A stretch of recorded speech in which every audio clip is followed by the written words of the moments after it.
1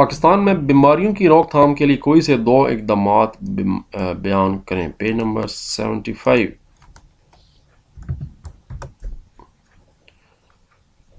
سر جی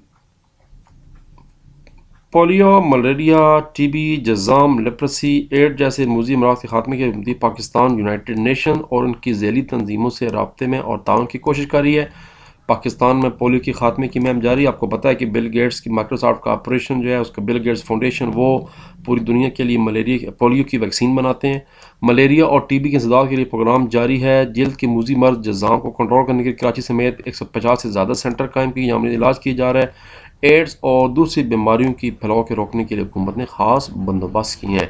یہ خاص کون سے کیے ہیں یہ یہاں نہیں لکھے ہوئے کیونکہ اوپر بہت زیادہ سوال بن جاتا ہے. رسمی تعلیم سے کیا مراد ہے؟ What is mean by formal education? یہ تو آپ کا سیکنڈ ایئر کا جو مطالعہ پاکستان ہے اس میں استاد محترم نے آپ کو پڑھایا ہے چیپٹر نمبر 5 جو تعلیم والا چیپٹر ہے.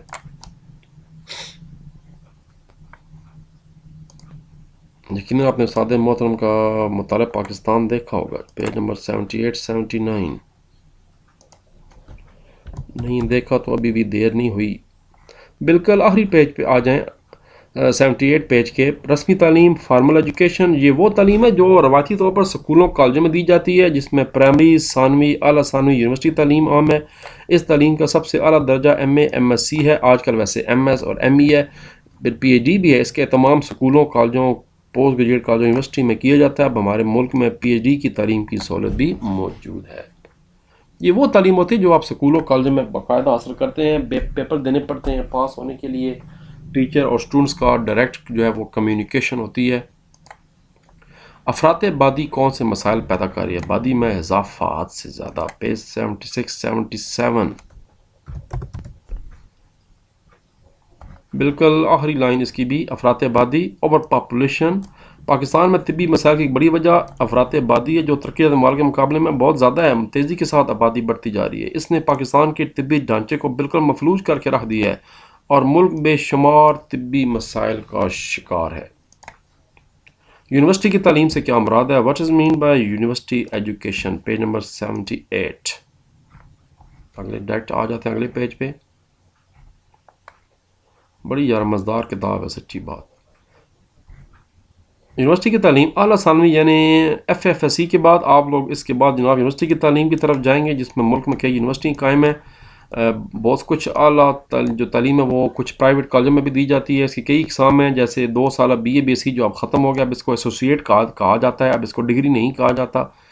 M A M S C یہ بھی ختم ہو گیا. اب اس کی جگہ ایم ایس آ گیا ہے اور B A B S C کی جگہ بی ایس آ گئی ہے 4 سالہ. ایم ایس پھر مزید 2 سالہ 6 سال ہو گئے.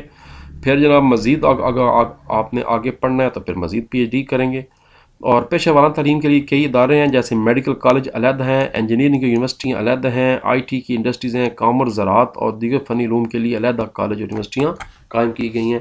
یونیورسٹی آف ایگریکلچر فیصل آباد بھی بڑی مشہور یونیورسٹی ہے. مناسب تعلیم سے شہریوں میں کون سی خوبیاں پیدا کی جا سکتی ہیں؟ پیج 78. اسی پیج پہ اوپر رہنا. تعلیم کے فیض سے انسان اندھیرے سے نکل کر روشنی میں آ جاتا ہے. اس کی بدولت اس کی فطری صلاحیتیں پروان چڑھتی ہیں. انسانیت کا درجہ پیدا ہوتا ہے. تعلیم کے بغیر معاشی، معاشرتی، ثقافتی ترقی ممکن نہیں ہے. اس کے بعد یہاں سے آپ نے بتانا ہے اگر شہری فرض شناس ہوں، ووٹ کی صحیح قدر یا گاہ ہوں، تو حکمرانوں پر کڑی نظر رکھنے والے ہوں، ملک ذاتی مفاد کو ترجیح دینے والے ہوں اور اپنے حقوق کے شہری ہوں، تو پھر جناب ریاست ہر طرح سے ترقی کرے گی. لیکن شہری میں یہ ساری خوبیاں تعلیم کے ذریعے پیدا ہو سکتی ہیں. یہ بات بتائیں. اور صحت سے کیا مراد ہے؟ What is health? پیج 74 جہاں سے یہ چیپٹر شروع کیا تھا ہم نے. صحت سے مراد بیماری کی عدم موجودگی ہے. اگر ایک انسان کا جسم بیماری سے محفوظ ہے اور اس کا ذہنی رویہ معتدل ہے اور متوازن ہے تو اسے ایک صحت مند انسان کہا جائے گا. اور آپ کو بتا رہا ہوں کہ حدیث شریف کے مطابق ایمان کے بعد جو سب سے بہترین چیز کسی انسان کو دی گئی ہے وہ عافیت ہے. عافیت 2 طرح کی ہے. آپ کی صحت ہے، سکون ہے، معاشرے میں آپ کے گھر میں کھانے پینے کی چیزیں موجود ہیں، بیماری سے بچے ہوئے ہیں، تمام ذرائع ہیں، تو اس کو عافیت کہتے ہیں. تو صحت بہت بڑی نعمت ہے اللہ تبارک و تعالیٰ کی. آپ کبھی غور کریں کہ آپ کو اللہ تعالیٰ نے مکمل بنایا اور کبھی ان لوگوں کو دیکھیں جس میں تھوڑا سا جن کو فیکٹ دے دی گیا ڈیفیکٹ ہے، تو پھر آپ خود اندازہ لگائیں کتنی بڑی آپ کو نعمت میسر اللہ تعالیٰ کی ایمان کے بعد صحت کی سہولتیں فراہم کرنے کے لیے ذیلی حکومتیں کیسے کام کریں، کوئی اتنا خاص اس کا جواب یہاں پر نہیں تھا، بس ٹرکائی گیا ہے تو پھر میں بھی ٹرکا دیتا ہوں۔ صحت کا محکمہ بیسیکلی صوبائی حکومت کے کنٹرول میں آتا ہے، اس کا سربراہ وزیر صحت ہے۔ اب ذرا ضلع کی بات کی جائے، ہر ضلع میں ڈی سی او ہوتے ہیں، ضلعی رابطہ افسر، اس کے نیچے ای ڈی او ایچ ہوتے ہیں، انتظامی ضلعی طبی افسر، اس کے بعد جناب ان کے نیچے پھر ڈی او ایچ ہوتے ہیں، ان کے نیچے پھر کوئی مزید ہوتے ہیں، ان کے نیچے پھر مزید ہوتے ہیں جو کہ صحت کی سہولتیں فراہم کرتے ہیں۔ یہ ہر ضلع میں جس طرح ڈی سی یا اے سی ہے، اس طرح ہر ضلع میں جس طرح تعلیم کے بھی علیحدہ ہیں، اس طرح پھر صحت کے بھی علیحدہ افسران موجود ہیں جو کہ سرکاری اسپتالوں، ڈسٹرکٹ اسپتالوں، جی ایچ کیو وغیرہ کا کنٹرول اور انتظام سنبھالتے ہیں۔ تعلیمی مسائل کے حل کے لیے حکومتی سطح پر 5 اقدامات بیان کریں، اور ایک ایکسٹرا سوال استاد محترم کی طرف سے، صحت کے مسائل کے حل کے حکومتی اقدامات، یہ پیج 77 پہ یہ ایکسٹرا سوال ہے صحت والا، اور یہ تعلیمی مسائل والا ایکسرسائز کیا ہے، تو پہلے میں ایکسٹرا کرا دوں صحت کے مسائل والا، پیج 77 پہ آ جائیں جی۔ یہ ایکسٹرا سوال جناب، صحت کے مسائل کے لیے حل، ڈاکٹروں کی کمی کو دور کیا جائے یا جا رہا ہے، عوام کو ضروری ادویات فراہم کی جا رہی ہیں، آبادی کنٹرول کیا جائے، کوشش جاری ہے، ذرائع ابلاغ کے ذریعے افزانہ صحت کے اصولوں پر آگاہ کیا۔ اب تو آپ کی بکس کے اوپر بھی صحت اور اس طرح کا ڈینگی کے خلاف مہم چلائی جاتی ہے۔ ملاوٹ ختم کرے، بڑے مشکل کام ہے بھائی۔ عطائی ڈاکٹروں کی جگہ جگہ جو بیٹھے ہیں، پھٹے رکھ کر، بینچ رکھ کر دانتوں کا اور ہر چیز کا آپریشن کر رہے ہیں۔ ذرائع ابلاغ کانفرنسز کے ذریعے اعلیٰ معیار۔ یہ تو تھا جی مسائل کا حل صحت۔ اب ہے، یہ تھا ایکسٹرا سوال فراہم استاد محترم۔ اب ہے ایکسرسائز کا سوال، پیج 82، تعلیمی مسائل کا حل۔ ہو سکتا ہے ہر چیز پاسبل ہے، تھوڑا سا بجٹ ہو جائے، تھوڑا سا اس میں جناب لیڈرشپ ہمیں مل جائے، لوگ بھی تعاون کریں، بنیادی چیزیں ہمیں خود تعاون کرنا پڑا۔ حکومت، ہماری حکومتیں اتنی زیادہ امیر نہیں ہیں، ہم ویلفیئر اسٹیٹس نہیں ہیں، ہمیں خود بھی اپنے طور پر کوشش کرنی پڑے گی۔ ہم اپنے گھر کا کوڑا دوسرے گھر کے سامنے پھینک دیتے ہیں، گلی میں پھینک دیتے ہیں، تو پھر کیا یار نظام چلے گا جہاں پر؟ متضاد نظام تعلیم، یہ ہے جی اس کا حل، حکومت پاکستان اور وہی آبادی ہر جگہ مسئلہ پیدا کر رہی ہے، بالکل ٹھیک بات ہوگی۔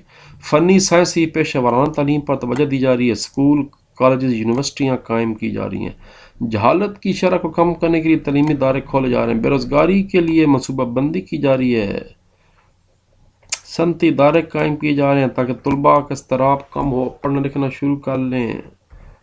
چیپٹر بھی ختم ہو رہا ہے مگر لانگ سوال رہتے ہیں۔ پاکستان میں صحت عامہ کی بہتری کے لیے کون سے اقدامات اٹھائے گئے ہیں، پیج 75 76۔ میرا لیکچر بھی شروع ہونے والا ہے نون اکیڈمی 4 بجے، پیج 75 76۔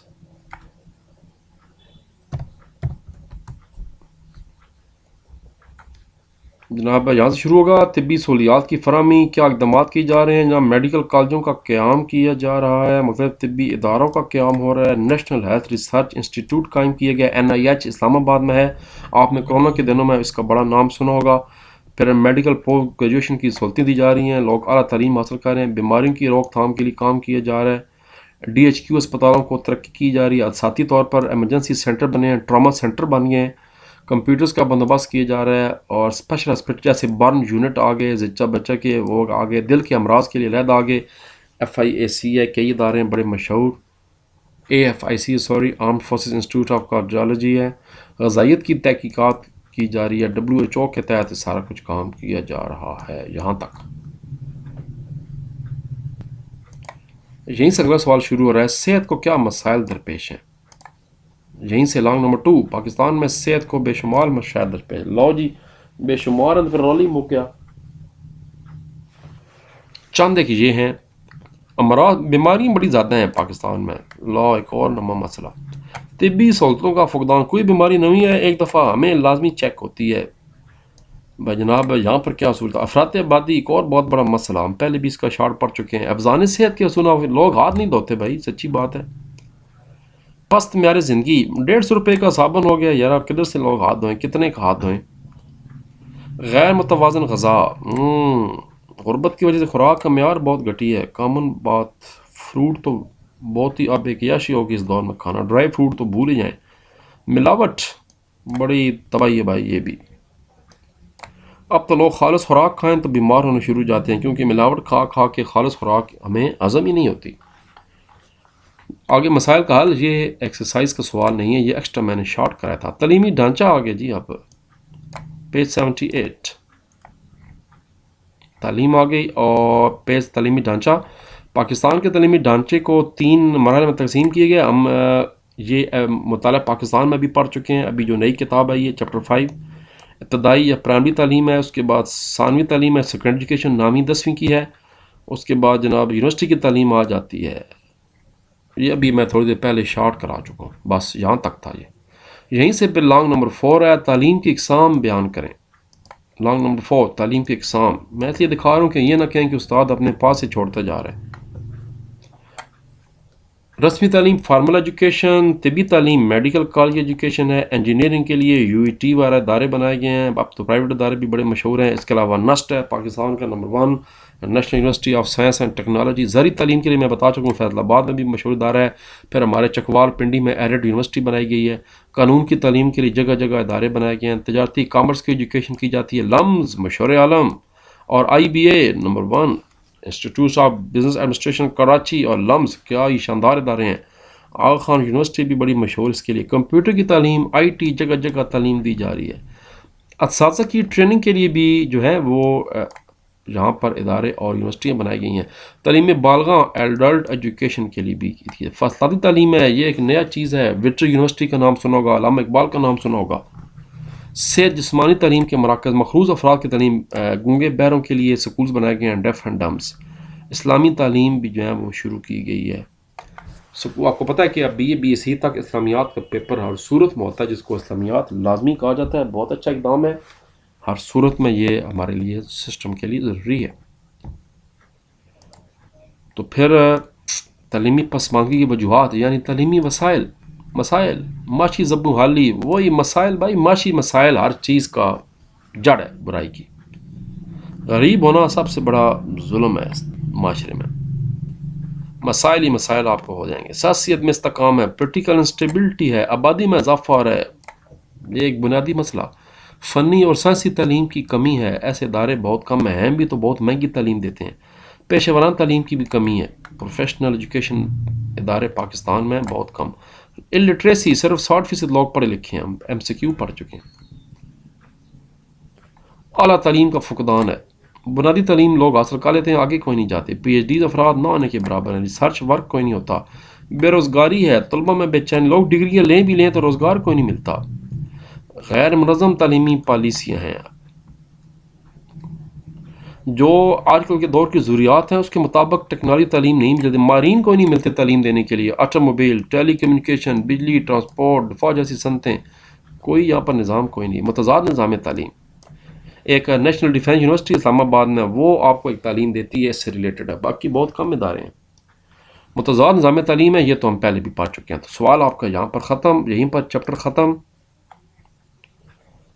استاد محترم آپ کی جان چھوڑے، آپ استاد محترم کی جان چھوڑیں. اور کچھ دنوں کے بعد پھر 2-3 دن مجھے چاہیے ہوں گے، میں چیپٹر نمبر کوشش کروں گا 4، 5 اور 6 اکٹھا کروں اپلوڈ، کیونکہ اس کے بعد ابھی بڑا کام رہتا ہے فرسٹ ایئر کا. اس کے بعد اکنامکس پہ بھی میرا دل ہے، ٹائم ملے تو بنا دوں. سوشیالوجی پہ بنانے ہیں، ٹائم کا بڑا ایشو چل رہا ہے. اللہ تعالیٰ خیر کرے. تو ٹھیک ہے جی، پھر پاکستان زندہ باد. اپنا خیال رکھیے اور افطاری کا تیاری کیجیے.